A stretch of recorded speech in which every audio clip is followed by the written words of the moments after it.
You better hold on to your butts for this one. In every good action movie, there's an infiltrator, someone who sabotages the good guys, who betrays the entire operation. Their greedy actions lead to chaos and carnage for the people we are rooting for. They are the worst type of bad guy, a Judas. These characters are always driven by a single motivation: selfishness. They're narcissists, totally uncaring for the fate of others. The world can burn as long as they are getting power. This is the exact characteristic that makes people's skin crawl when they think about Vice President Kamala Harris. If you were writing a script, you could not come up with a better bad guy to sabotage this whole American operation. The cackle, the nervous tics, the malevolent actions. Here's a woman so unpopular she did not even get a single delegate in the Democratic primary, not even from her home state of California. Tulsi Gabbard received more delegates at the DNC convention than Kamala. It's humiliating. Yet here Kamala is in charge of our country's border. She has the keys to the Batcave, the Fortress of Solitude, Helm's Deep, and the Pride Land. So is Kamala Harris Mufasa or Scar in this story? The security of your home is in her hands. So let's check the record. Kamala has been our border czar for 100 days. In that time, Kamala has overseen the largest inflow of illegal immigration into this country in history. Kamala has overseen the largest wealth transfer to cartels and human traffickers in history. Kamala has overseen the largest inflow of deadly narcotics into our country in American history. Kamala has stripped ICE and Border Patrol of any capacity to enforce American immigration laws. The immigration policies Kamala is following are downright illegal. Dozens and dozens of laws on the books in this country are being trashed or ignored completely. On screen, you will see the Immigration and Nationality Act of 1965. This is law, federal law. It prohibits non-nationals from entering or attempting to enter the United States at any time. This law makes it a felony to elude immigration officers. It's a felony to enter the country illegally, and for good reason. Border Patrol reports apprehensions of multiple terrorists on the terrorist watch list this spring.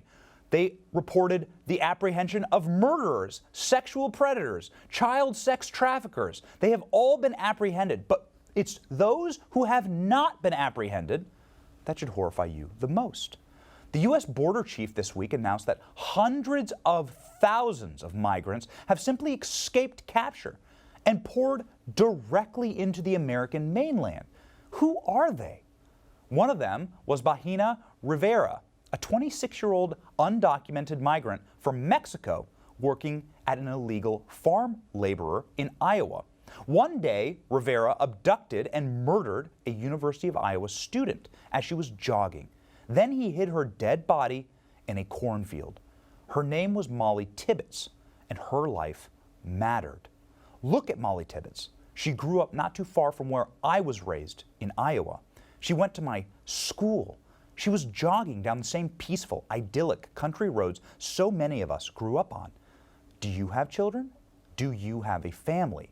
Is this how you want your child's life to end? Think about that for a moment. Mollie's life mattered.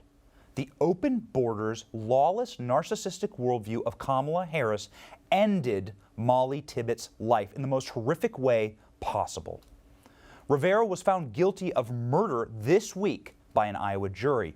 The jury should also indict any advocate of open borders as an accomplice. So what does Kamala have to say about the carnage of MOLLIE TIBBETTS? Her family, who will never be the same again, never see her again? Kamala laughs in their faces. Kamala whistles past the graveyard where MOLLIE is buried. Watch your vice president snap at and cackle in the face of those asking her to visit the border that she has destroyed. Just quickly put a button. Okay. Do you have any plans to visit the border? At some point, you know, we are going to the border. We've been to the border. So this whole thing about the border, we've been to the border. We've been to the border. You haven't been to the border. And I haven't been to Europe. And I mean, I don't understand the point that you're making. I've said I'm going to go to the border. And when are you going to the border, Vice President? The administration has asked. I'm not finished. I've said I'm going to the border. Kamala is the sick villain in this story, but there are good guys. This week, Texas Governor Greg Abbott announced the state will begin arresting all illegal migrants that break its laws by crossing into Texas territory illegally.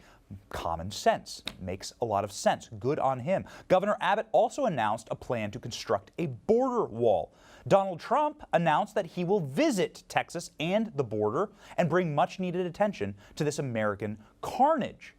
That will make 5 trips to the border for President Trump and 0 for Kamala, your border czar.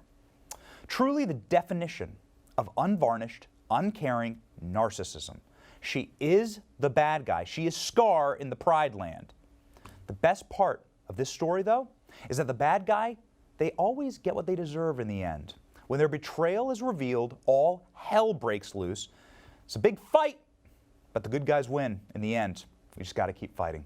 You just watched Newsmax TV, America's fastest growing cable news channel, now in more than 70 million homes. You can get Newsmax TV on your cable system or check your cable guide. And if your system doesn't carry Newsmax, call them, tell them you want Newsmax TV, because we're real news for real people.